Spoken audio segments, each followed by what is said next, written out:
जाती है। अभी तक तो स्वागत सम्मान चल रहा है, हमारा बिरहा शुरू होता है अब और छोटा सा प्रसंग रहेगा। स्वागत सम्मान में जो भी समय गया, ये आपका कार्यक्रम है और इस मंच की गरिमा है और हमारा भी कर्तव्य बनता है कि इस मंच के गरिमा को हम बचा करके रहें जब तक यहाँ खड़े रहे। एक छोटा सा प्रसंग आपके बीच में प्रस्तुत होगा। भक्ति तो बड़ी बावरी होती है, लेकिन भक्ति में कभी कभी चूक भी हो जाती है और जब चूक हो जाती है तो उसकी भरपाई कहीं न कहीं करना पड़ता है। इसलिए 4 लाइन भूमिका के भाव में कवि को लिखना पड़ा।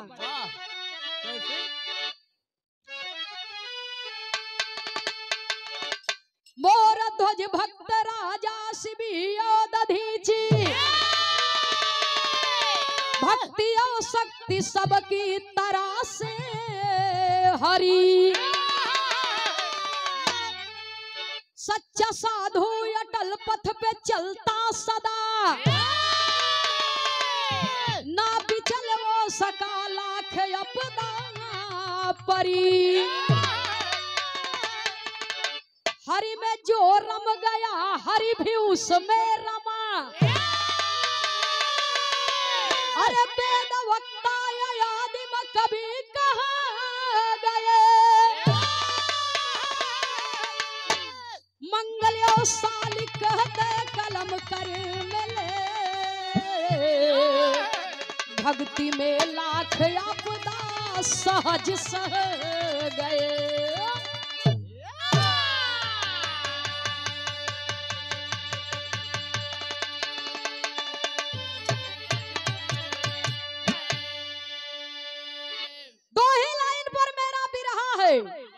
हरि में जो रम गया हरि भी उसमें रमा,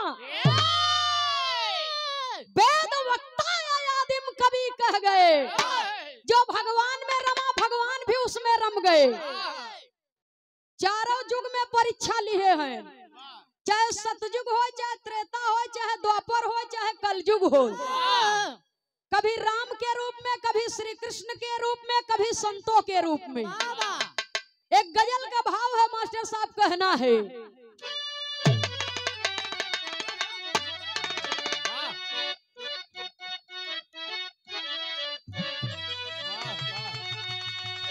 इसका ओरिजिनल बोल है, पर्वतों के साए में शाम का है, लेकिन स्वर्गीय हैदर उस्ताद गाया करते थे। अरे जिंदगी की राहों में, हे बाबू जिंदगी की राहों में कांटे और गुलाब भी है। जिंदगी की राहों में कांटे और गुलाब भी है। जिंदगी की राहों में कांटे और गुलाब भी है।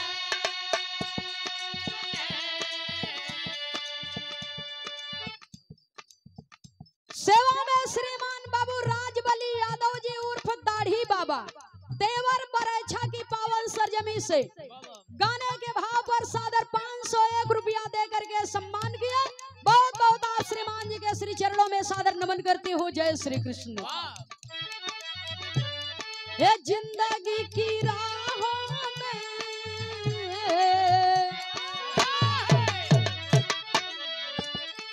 जिंदगी की राहों में कांटे गुलाब भी है।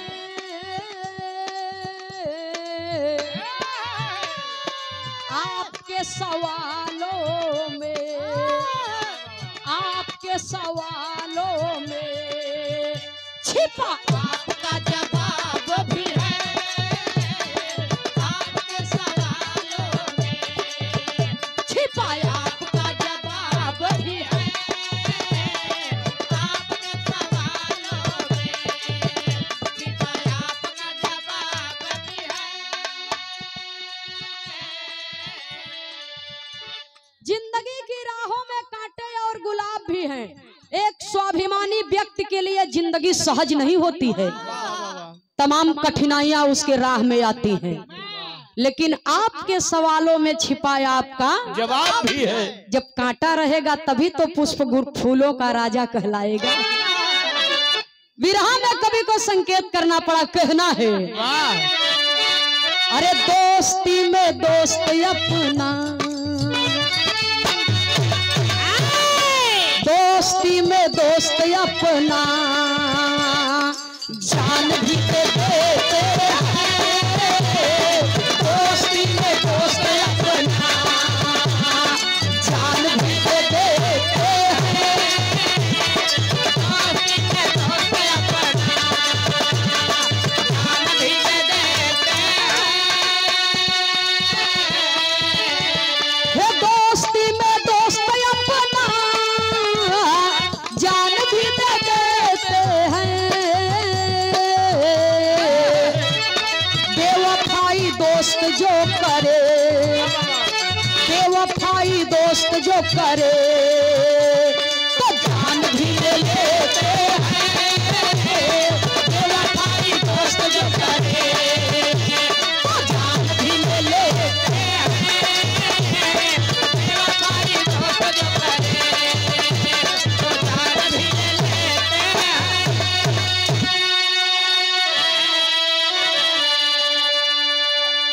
ए भाव पर जय मां बनशक्ति देवी बिरहा कमेटी छितिवनाथ जालहपुर की पावन सरजमी से बड़े भैया राम आश्रय यादव जी की ओर से बहुत अनमोल पुरस्कार आशीर्वाद बहुत बहुत नमन है। जय श्री कृष्ण।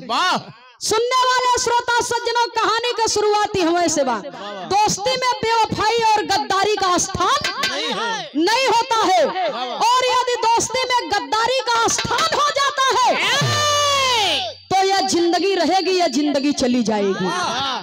इसलिए कवि को संकेत करना पड़ा। कहानी का शुरुआती हमें से बात,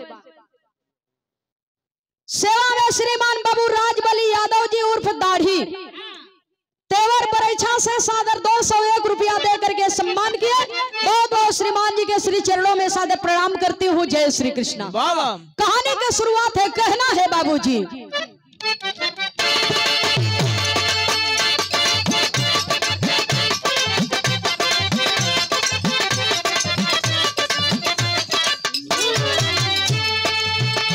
हे भक्त के भगवान से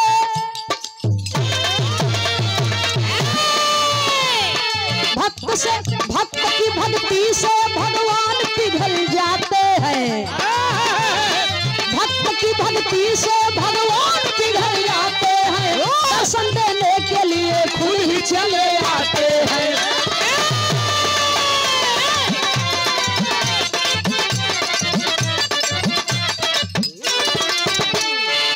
पंचाल भूप संग में रही कोकिला रानी, पंचाल भूप संग में रही कोकिला रानी, पुत्र बिन तप किए तब प्रगट है भोले दानी।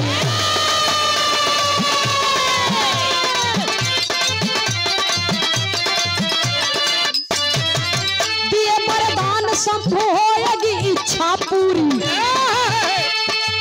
दिए वरदान शंभु होएगी इच्छा पूरी, समय का चक्र घूमता रहा अपनी धूरी।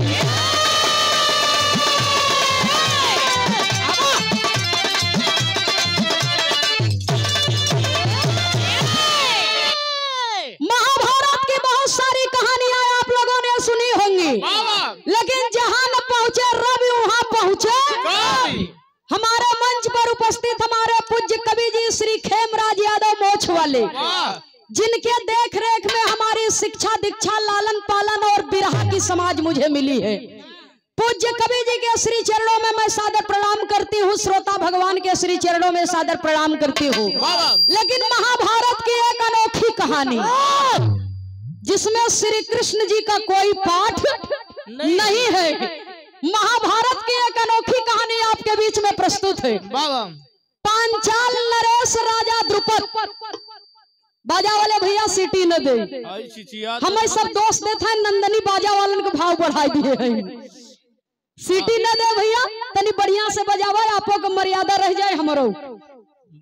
पांचाल नरेश राजा द्रुपद दोनों प्राणी भगवान भोलेनाथ के अनन्य भक्त हैं।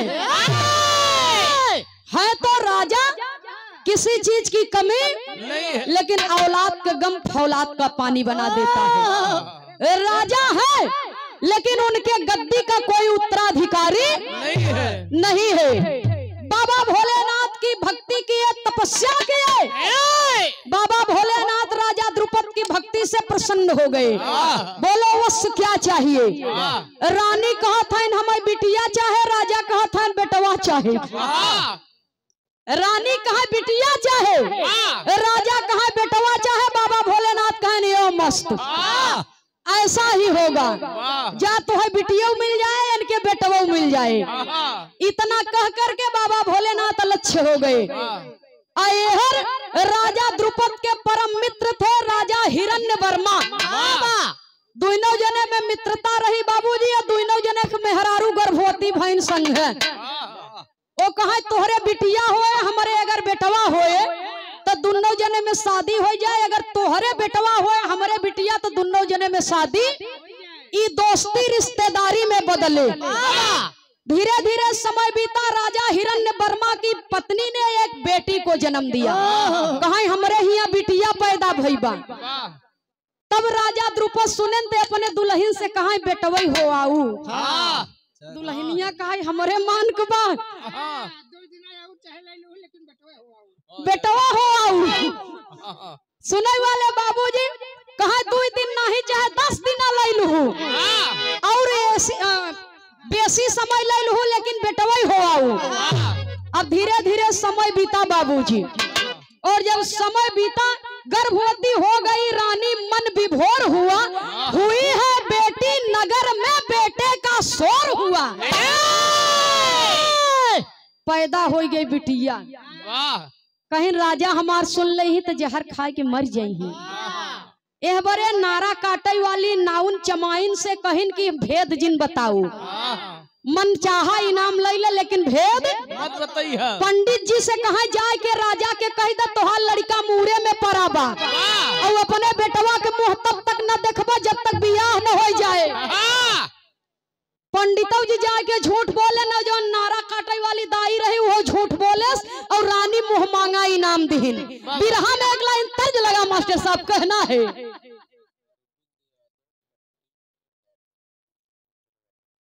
अच्छा भैया अरे प्रीतिया कहे के लगौला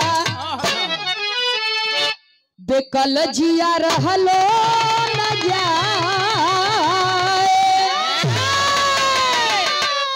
लेकिन बिरहा में कवि जी सुंदर भाव लिखे, अरे मरमिया केहू नहीं जाने, मरमिया केहू नहीं जाने, सगर भेद रख ले छिपाए। मरमिया केहू नहीं जाने, सगर भेद रख ले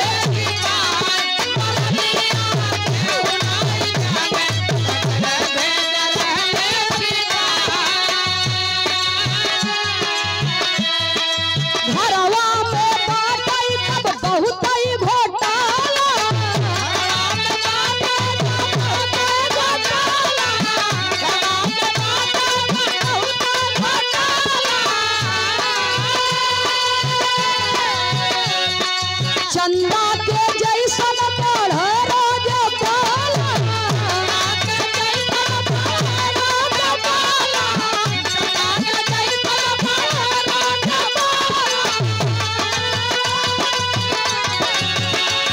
धनुहिया दौड़ गुरु सिखवले,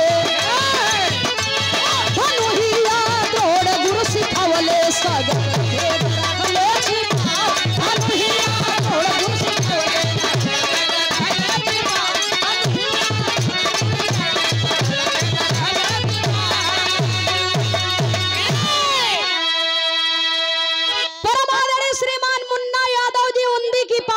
से बहुत सा रुपया दे करके सम्मान किए बाद बहुत सादर नमन। जय श्री कृष्णा।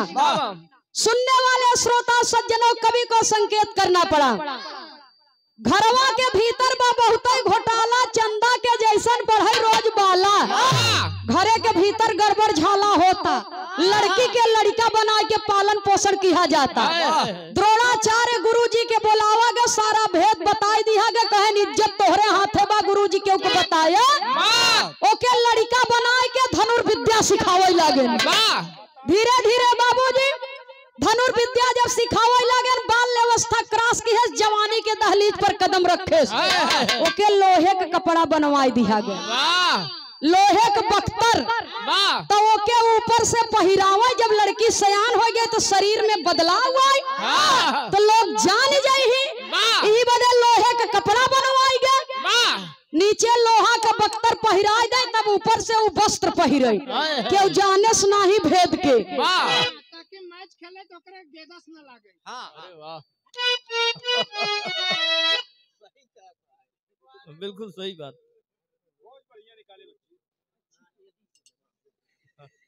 ए परमादड़ी बिरहा मीडिया प्रभारी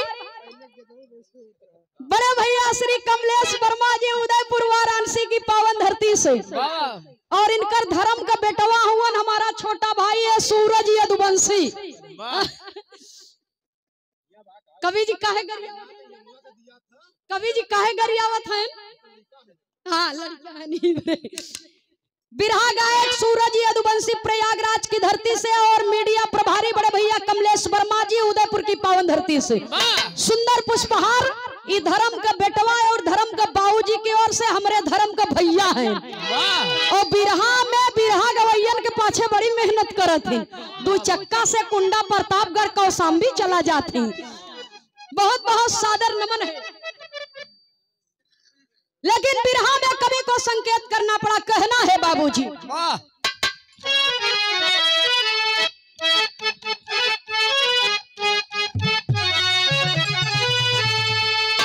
हाथ में मेहंदी मांग सेनुरी बहुत सुने हैं, लेकिन आज के 100-150 साल पहले एक हमार मतारी बहन लोग गावे। कैसे गावे मास्टर साहब? अरे अमवा के दरिया पे कुहके कोयलिया, अमवा के दरिया पे कुहके कोयलिया, कहो कैसे के मिलना, कैसे के मिलना,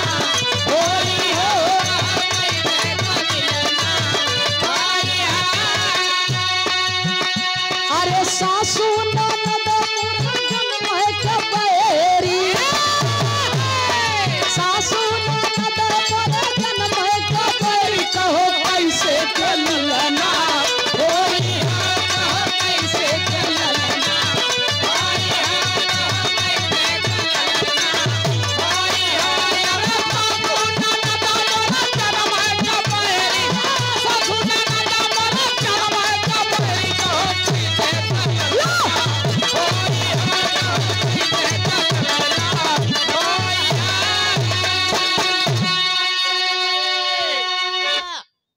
डीजे पर सुनई के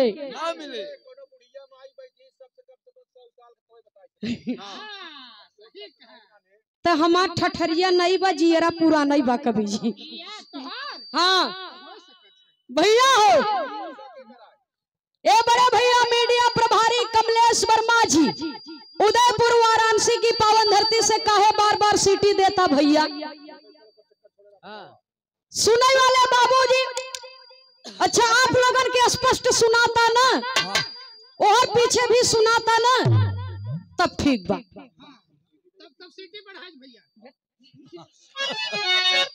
बड़े भैया कमलेश वर्मा जी मीडिया प्रभारी, बिरहा मीडिया प्रभारी उदयपुर वाराणसी की धरती से। कहा था हमारा बोला बेटा वो के बोला है। ये बिरहा गायक हमारा छोटा भाई है सूरज यदुवंशी, बदरा सोनौटी झूसी प्रयाग की धरती से। इस समय पूर्वांचल में तहलका मचाया हुआ है। सूरज बाबू को बहुत बहुत शुभ आशीर्वाद है, कमलेश भैया को बहुत बहुत सादर प्रणाम है, आशीर्वाद की कामना है। जय श्री कृष्ण। भैया हो, बिरहा में कवि को संकेत करना पड़ा, कहना है जब लड़की जवान हो गई, ओहर राजा हिरण्य वर्मा के बिटिया भी सयान हो गई।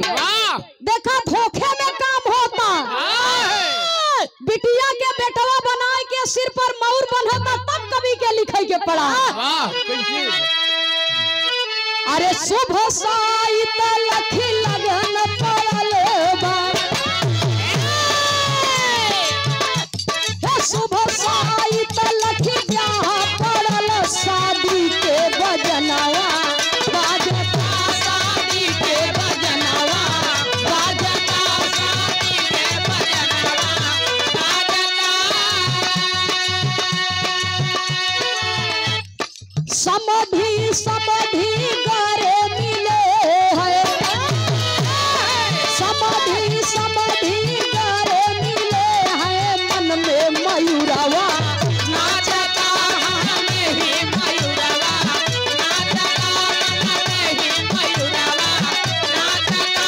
समधी समधी ताले मिले, समधी समधी ताले मिले, मन में ही मयूरवा नाचता, हमें ही मयूरवा नाचता।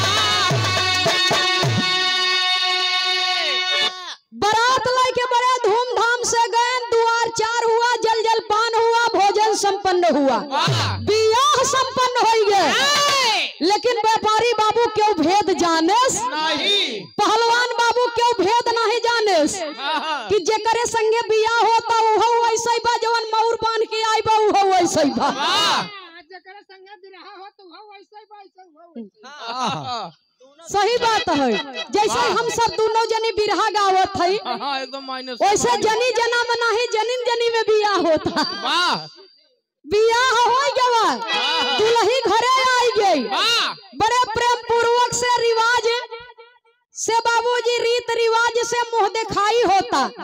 दिन बीत गए और जब रात के समय भे तो सुहाग कक्ष में सुहाग रात का रस्म पूरा करे बदे जब दुल्हा जाता, दुल्हन के लगे तो होत का बा। बिरहा में एक लाइन तर्ज का भाव देना पड़ा, दुल्हनिया के रंग रूप कैसन बा, कैसे भैया हो।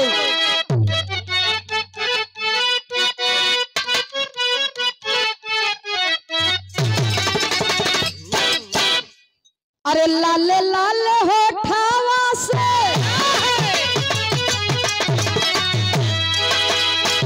लाल लाल होठवा से बरसल ललैया, हो की रस चुएला, हो की रस चुएला, जैसे तो जरा से रस चुएला, हो की रस चुएला, जैसे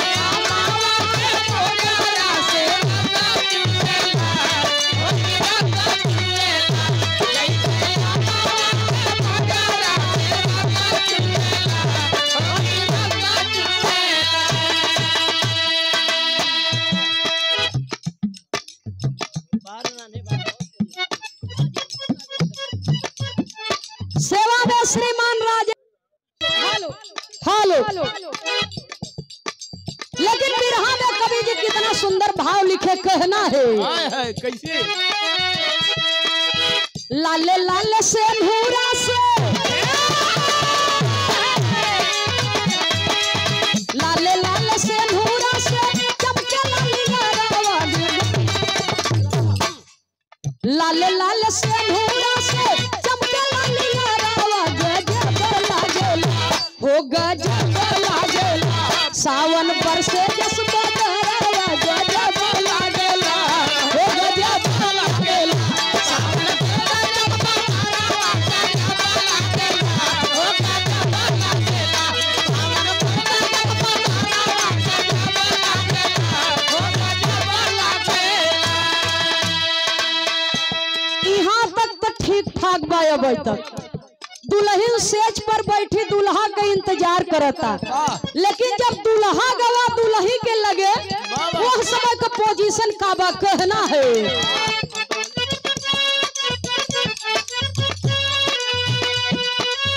रतिया में भइल जब सेज पे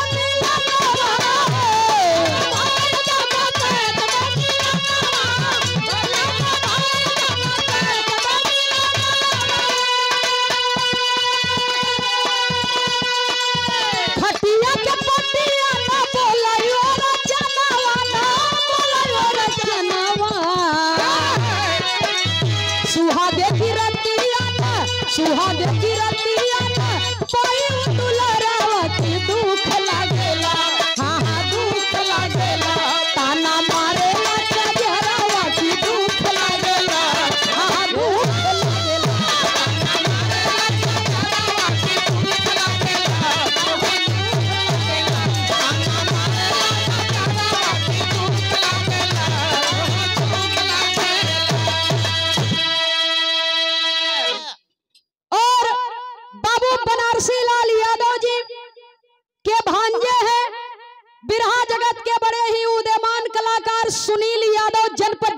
से वाह सादर 500 रुपया दे करके सम्मान किया गया। सुनील बाबू को हृदय की गहराइयों से मैं शुभ आशीर्वाद देती हूँ।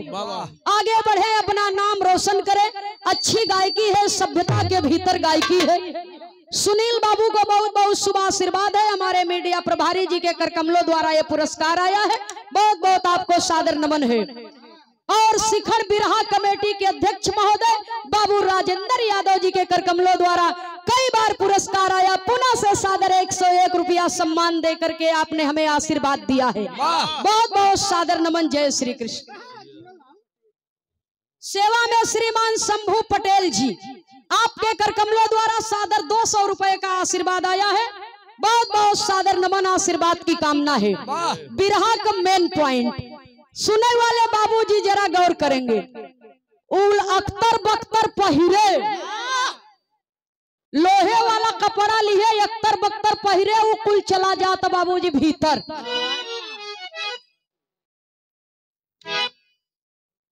और जब भीतर पहुंचता तो जवन हदी पदी कुछ लागत रहीन, फुआ हुआ जवन रहीन, और जवन भौजी वौजी रहीन अगल बगल के, कहा कहो दुल्हे राजा लड़ाई पर जात है, युद्ध छिड़ावा वहां केहू विरोधी से। अरे तोहार दुल्हन आईगा, आई तो जवन जात रहे मैदाने जंग में ओढ़ना पहिर के, वही पहिरे चला आवत है सरसेटे पहलवान तू।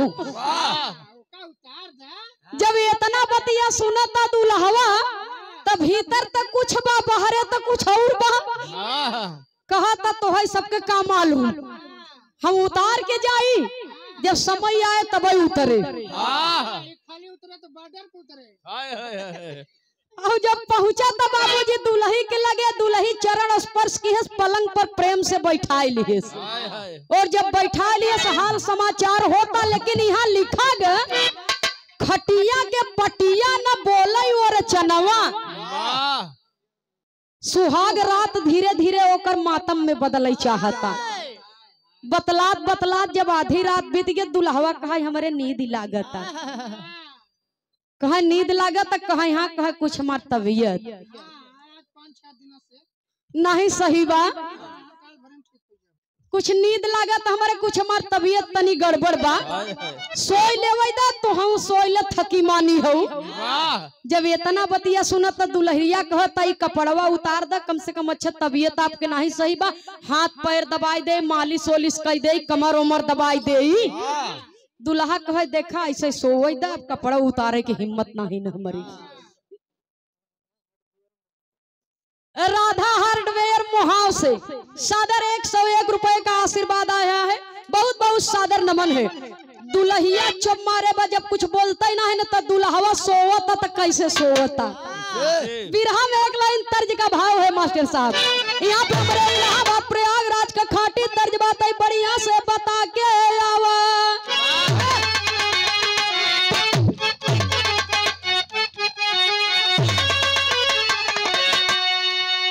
सूरदास जी खाटी इलाहाबादी रहे, हैदर उस्ताद गावई। कैसे? अरे राम झकोरा मारे झुलनी, ए बिरहा सुनाई वाले बाबू झकोरा मारे झुलनी। ओ है साड़ी लहराई हो झकोरा मारे झुलनी।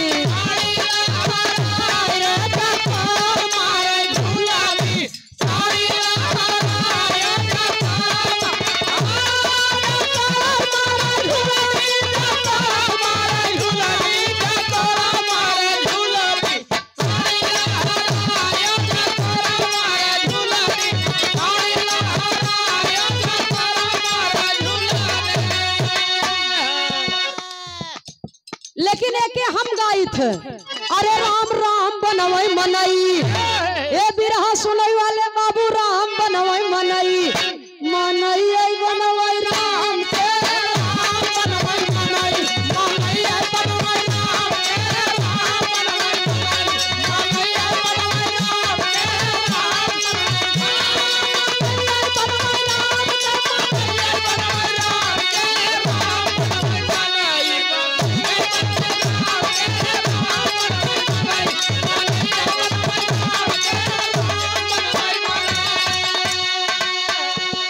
कह राम के बनावल मनई डोलई और बोलई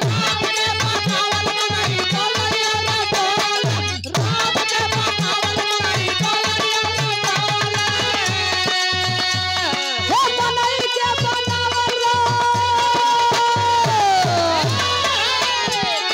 मनई के बनावल राम नहीं कौनो काम के राम बनई हो मनई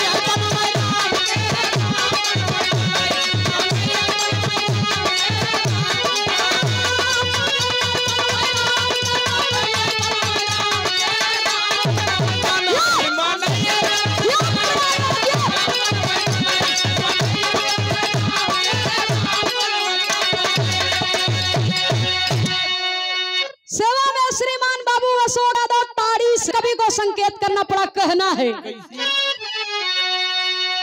जब सोवता तो कैसन सोवता कैसे अरे रामो लरी गया दूल्हा ओलारी गे मतलब पसरी देखो भाई हम है शुद्ध इलाहाबाद वो लड़ गया दुल्हा सुनाई वाले बाबूजी कोस कोस पर पानी बदले 3 कोस पर बानी पैसा ले ले पहले अब यहाँ तो ढेर कोस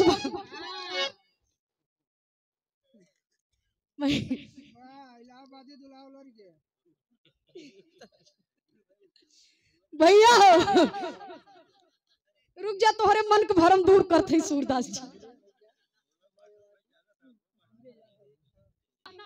अच्छा तेवर की धरती से ये सुंदर पुष्पहार आया है पुरस्कार आया है बूंद बूंद से सागर भरता है ये आने वाले बिरहा जगत का उज्जवल भविष्य है आप लोग थोड़ा थोड़ा आशीर्वाद देंगे तो इस बच्चे का भी नाम आगे चल करके बहुत रोशन होगा बहुत बहुत शुभ आशीर्वाद है बिरहा कलाकारों के अभिभावक परम आदरणीय परम पूज्य बाबू श्री बनवारी लाल यादव माननीय नेताजी तेलियाबाग मरी माता धाम से आपकी ओर से सादर 500 रुपया दे करके अनमोल आशीर्वाद सम्मान आया है और ये दुनिया में पैसे की गिनती होती है आशीर्वाद और प्रेम स्नेह की गिनती नहीं होती है ये अनमोल आशीर्वाद आया है बहुत बहुत आपके श्री चरणों में सादर प्रणाम करती हूँ नमन करती हूँ आशीर्वाद दे कि हम बच्चे अपने कला क्षेत्र के फल में हमेशा कामयाब हो और आप सबकी धरोहर को हम लोग लेकर के समाज में चलते रहे बहुत बहुत सादर प्रणाम जय श्री कृष्ण भैया हो कोस कोस पर पानी बदले 3 कोस पर पानी काहे कहा है हमरे प्रतापगढ़ की सरजमी पर लोग कहीं कहो खाई वाली है चला पहुड़े आप खिया कहीं काम मर्दवा खा लेला कि नहीं ना खैले हो तो चला खाएला खैले हो तो चल के सुत्ता लड़कन के कहे चला पानी उन्हें पी के मुत्ता मतलब तब सोवा जहिया बिस्तरा खराब न हो और हमारे इलाहाबाद में कहिए कि कहो खाया हो या कि नहीं कहीं खाए भैया सब्जी बड़ी लल्लन टाप बनी रही वाह कहीं खाए हुए लिए है तो अब चला ओलारा ओलरा बात एक कई बार लेकिन शब्द के हेरा फेरी बात तब कहना है कैसे क्या बात है नहीं सही बात पाँव साथ नहीं देता आराम करे के मन करता भैया हो लेकिन दुल्हवा का कहता और कैसन सोवाता वाह अरे राम लरी गे दुल्हा ए बिरहा सुनाई वाले बाबू लरी गे दुल्हा भाई के खटी आई के पाटी लरी गे दुल्हा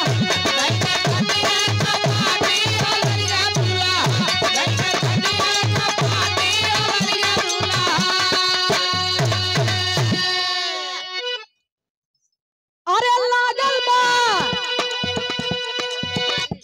अरे लागत बा साजल सपना होई जाए पाटी लरी गे दुल्हा भाई के खटिया का पाटी लरी गे दुल्हा भाई के खटिया का पाटी लरी गे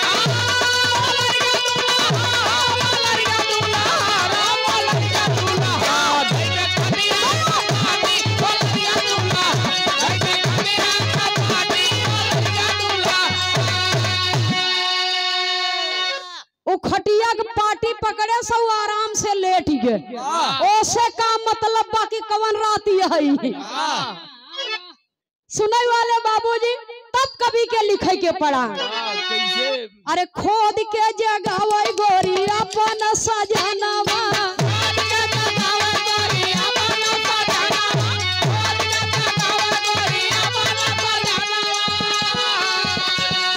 बाधे बासी खंडी कसी लंगोटा के बंधनवा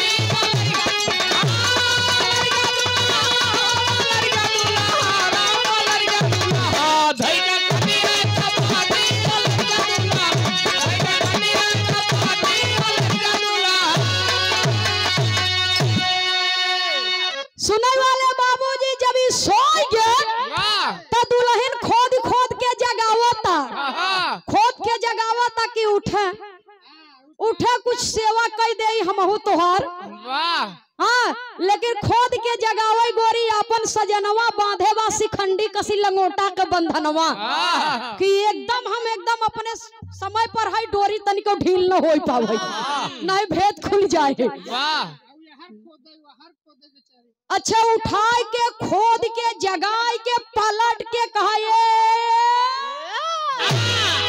यह कैसे वह कहती पलट दिया सो करे असर ही न पड़ता लगा तो करे सारे का हवा मारे ते सार वाला रहा हो तब न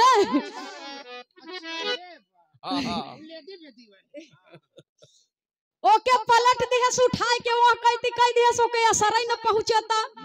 दुल्हन बाबूजी धीरे धीरे रात बिताई दिहस और लेकिन अपने दुल्हा से दुई बात प्रेम से बोल बतलाई नहीं पास 2 दिन बीत गए 4 दिन बीत गए 1 हफ्ता बीत गए लेकिन कई दिन रहे बात पर्दे में खैर खून खांसी खुशी प्रीत बैर मधुपान रहीमन दावे न दबई जान सकल जहान एक दिन हकीकत जान गई तब ओके दुख हुई कि अगुआ गर्दन काट लिए हमार पिताजी के परम मित्र रहन लेकिन हमरे संगे का किहन। सुनने वाले बाबूजी एक दासी से चिट्ठी लिखवाई के नैहरे भेजवाई दिए और जब राजा हिरण्य वर्मा पता पायन बाबूजी तो वो क्रोध में आई गए। कभी कभी हंसली में टेरी के भाव में लिखना पड़ा कहना है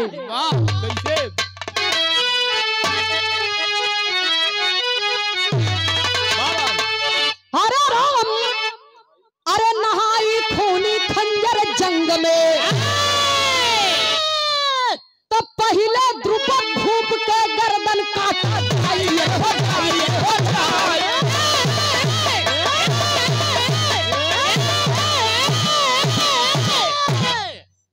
राजा हिरण्यवर्मा दहाड़ उठा की खबरदार अरे मेरा दोस्त इतना बड़ा गद्दार है कि मेरी बेटी की जिंदगी बर्बाद कर दिया।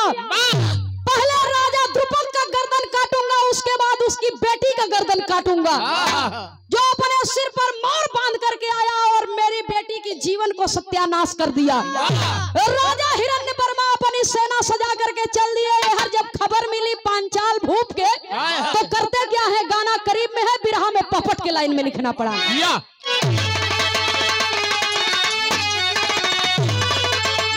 अरे चला शिखंडी बचा के अपन जनवा बीचे बनवा में चला शिखंडी बचा के अपन जनवा बीचे बनवा में अब बैठी राह में करने लगा रुकवा बीचे बनवा में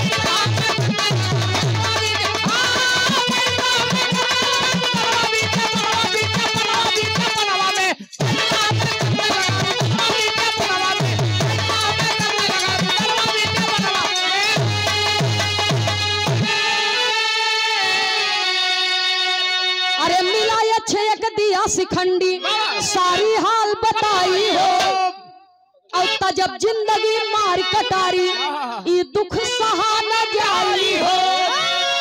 अरे कहा अच्छा जिन चिंता राखा मनवा बीचे बनवा में और करब मदद जागी पुरुष पुरुषार्थ तनावा पीछे बनावा में। राजा जब जान गए तो जाके अपने रानी के गर्दन पर तलवार रख दिए। सच सच बताना क्या ये मेरा लड़का लड़का नहीं है लड़की है? तब रानी साहिबा जान से मारे के डर के वजह से सारा भेद बताई दीन। और जब बताई दीन कहे है स्वामी आपके जिंदगी बचावे बदे हम ही झूठ बोला। सुनने वाले श्रोता सज्जनों जब ये इतना बतिया सुनत हैं राजा साहब तक काटत खून नहीं। जिंदगी अब जाए कि तब जाए रानी साहिबा ये तो हमार मर्यादा डुबाई दी हूँ। लेकिन लड़की हमार बा कहाँ, रानी साहिबा कहाँ, ओके तो हम भगाई दिया घरे से, ओका तो महल से भगाई दिया। और भागत भागत पहुंची कहाँ, एक घनघोर बियाबान जंगल में। घनघोर बियाबान जंगल में पहुंच करके रोने लगी और एक यक्ष से मुलाकात हुई। तो दिव्य रूपी यक्ष कहता है कि तुम चिंता मत करो, मैं तुम्हारी मदद करूंगा। और तब तक बाबा भोलेनाथ प्रकट हो गए और कहते हैं कि हे यक्ष मैं तुम्हें आशीर्वाद देता हूँ, ये बेटी मेरे ही आशीर्वाद से पैदा हुई है, इसलिए तुम अपना पुरुषार्थ इसे दे दो, तुम नारी बन जाओ और अपना पुरुषार्थ इसको दे दो। और इसकी मर्यादा जब बच जाएगी लोग जान जाएंगे तो ये तुम्हारी अमानत तुम्हें वापस कर देगा। इतना बात जब बाबा भोलेनाथ कहते हैं तो यक्ष अपना पुरुषार्थ वो लड़की को दे दिया। आज से तुम मर्द बन गई हो और जा करके अपनी मर्यादा को बचाओ, सच्चाई बताओ। तब कवि को संकेत करना पड़ा, आधा के लाइन में लिखना पड़ा, कहना है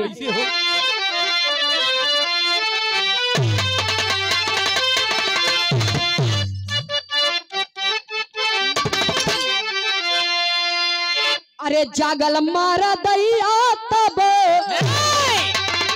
शिखंडी के तनवाए भैया।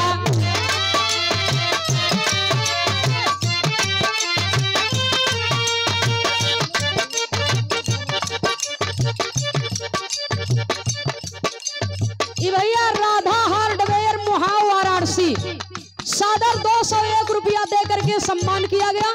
बहुत बहुत सादर नमन, आशीर्वाद की कामना है।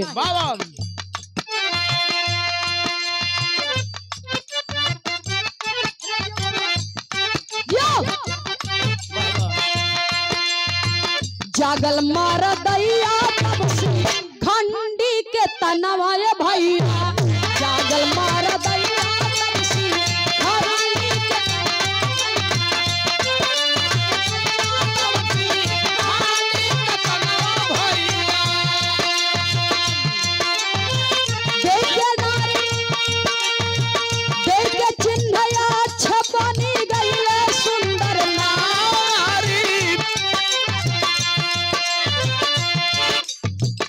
बैलावताई तब आके तोहरा धनवा बाबू।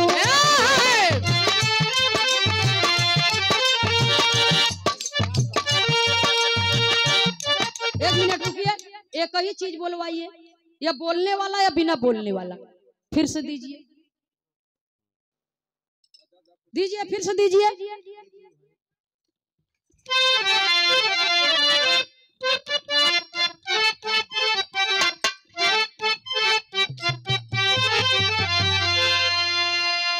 अरे जागल मारा दैया तब शिखंडी के तनवाए भैया,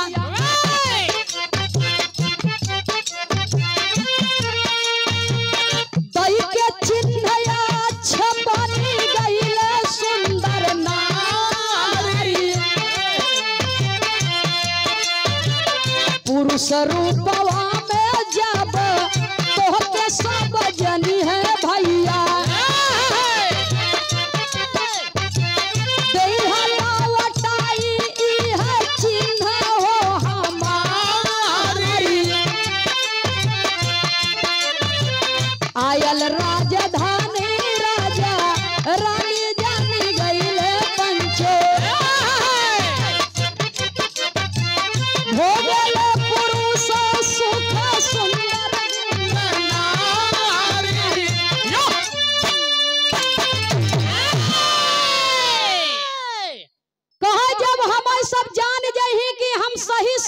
मर्द हई वाह तो हम आय के तोहार चिन्ह तोहार अमानत तोहे लौटाई देबै। और तब तक हमारे रूप में भोले बाबा के आशीर्वाद से तू यही बैठा रहा, हमारी इज्जत बचाई दी है। चरण छुई के चला बाबूजी शिखंडी। वाह और जब चला अब देख अभी तक माई के जवन आशीर्वाद बाबा भोलेनाथ दिए रहन, एह बदे की रानी कहे रहन हमें बेटवा चाहे बिटिया चाहे, और राजा कहन हमके बेटवा चाहे। तो एक वरदान में दोनों जने के मांगन पूरा हो गया एक तन में। वह बिटिया भी भाई अब बेटवा भी यहाँ होता। और जब पहुंचा था महल में तो राजा हिरण्य वर्मा अपने दूठे सिपाही के भेजन, कहा जा पहले ओके पकड़ लिया हुआ ओकर चेकअप करे कि वो लड़की या कि लड़का है, ओकर चेकअप करा कि वो का है। और जब चेकअप की है तो कहा जैसे हम है मर्द वैसे ही हम मर्द ही है। जब इतना बात सब सुने सब लोग जान गए। दुल्हनिया कहा हम न मानब, हम चेक करब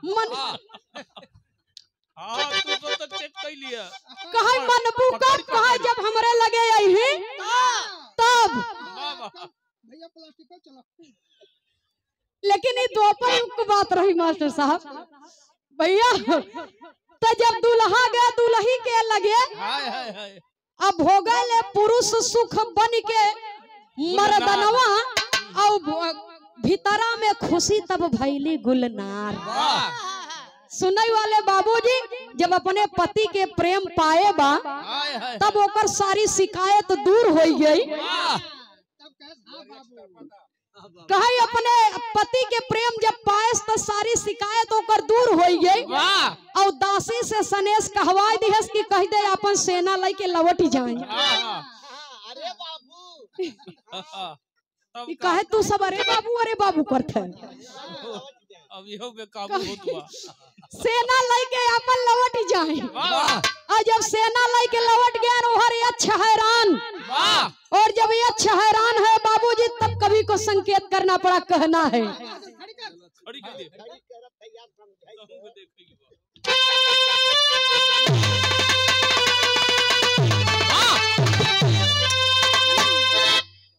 अरे कलपत माया छनारी, कलपत माया छनारी तनवा के पाई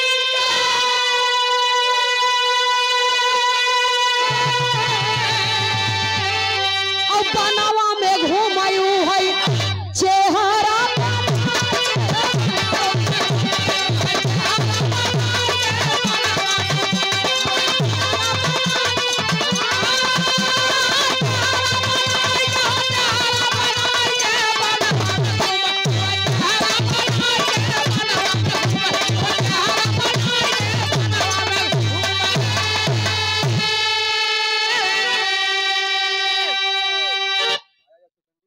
भैया हमारे बिरहा मीडिया प्रभारी बड़े भैया कमलेश वर्मा जी कहत हैं आज ही हम दादा बने हैं।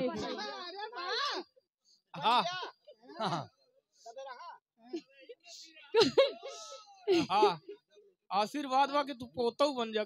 हाँ सही चीज हो, इनके बेटी को बेटा पैदा हुआ है। वाह और आपके तरफ से अच्छा भतीजा के बेटवा पैदा भबा। अरे ठीक बा, भतीजी और बेटवा एक समान होती। आज के बिटिया के बेटवा जाना भतीजी और बेटवा एक समान होती। ये हमारे कमलेश भैया दादा बने के खुशी में ये सुंदर पुष्पहार सादर 501 रुपया दे करके सम्मान किए। मालिक सुखी रखे, परिवार सुखी रहे। और कमलेश भैया ऐसे ही आप आबाद रहे, चाहे बनारस रहे चाहे प्रयागराज रहा। बहुत बहुत सादर नमन है कि दादा बनबे के खुशी में। गणेश नाही लक्ष्मी आई है कब भैया? अच्छा लक्ष्मी आई है, तब साफ साफ बताऊ तब ना हम बोलब। अच्छा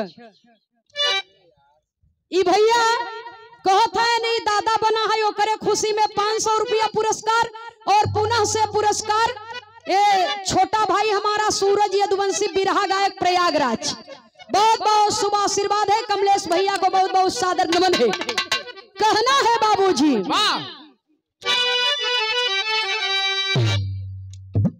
अरे आया जब शिखंडी देवई जो वादा किया था अमानत देवे यार कि हमें जब पुरुष रूप में सब जान जाही तो हम तोहार अमानत वापस कर दे, तोहार पुरुषार्थ तो के दे वापस कर दे। तब होत का बा, अरे आया जब शिखंडी देवई बदे मारा दैया,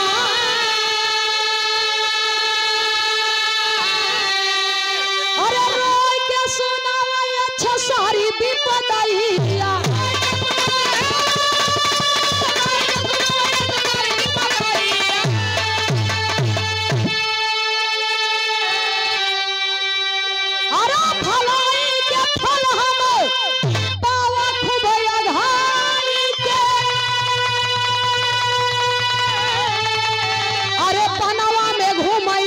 चेहरा छुपाई के बनावा में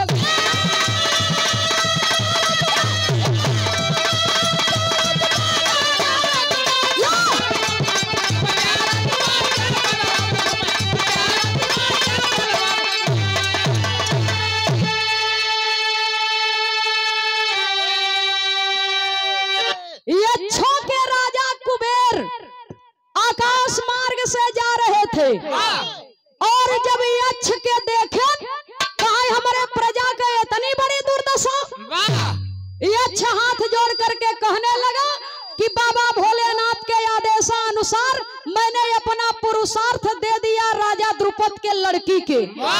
तो कहा जाए अब जब राजा द्रुपद के दे दी है बिना गुरु के आशीर्वाद के, बिना गुरु के आदेश के आपने ये कार्य किया है, इसलिए आपको मेरा श्राप है कि अब तब तक अपने रूप में न उबा जब तक शिखंडी मरे न। जब तक शिखंडी मरे न तब तक तू अपने असली रूप में अब न उबा कि अपन दई के आओ भैया हो। यह बदे बिना सोचे समझे अपने अमानत पर केहू के हाथ फेर दे के न चाहे अपन धन केहू के बांटे न चाहे भैया हो।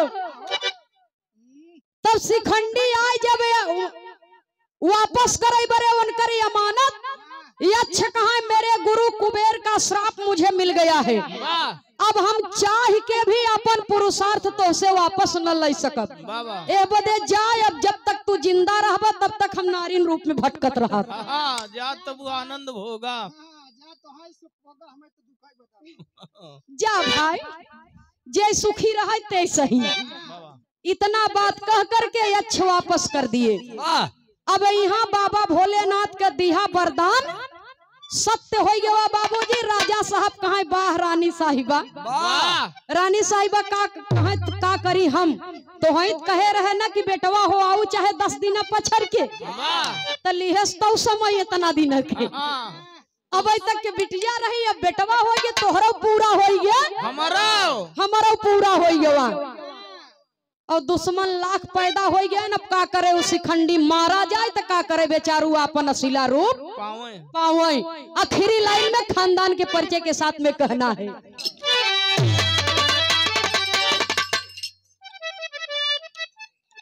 और हमारे पूज्य बाबूजी श्री बनारसी लाल यादव जी के पूजनीय पिताजी जो तुल्लापुर जलालपुर की पावन सरजमी से चल करके आए हैं, पूज्य बाबूजी की ओर से सुंदर पुष्पहार बहुत सारा आशीर्वाद।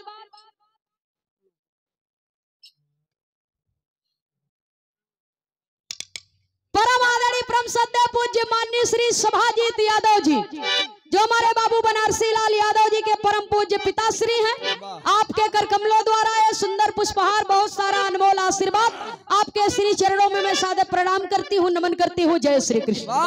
आखिरी लाइन में गुरु घराने के परिचय के साथ में कवि को संकेत करना पड़ा।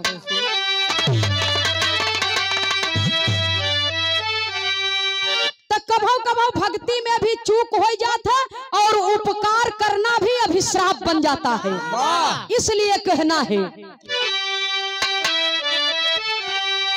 स्वामी सीताराम हित कवि लहुरी स्वर्ग बसैया।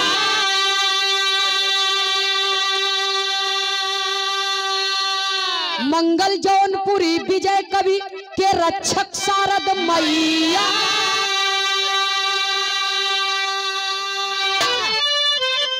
अरे राम नहाई खूनी खंजर जंग में, बाबू नहाई खूनी खंजर जंग में। नंदनी खेमराज के नंदनी खेमराज बिरहा में जोग रमाई, नहाई खूनी खंजर जंग में।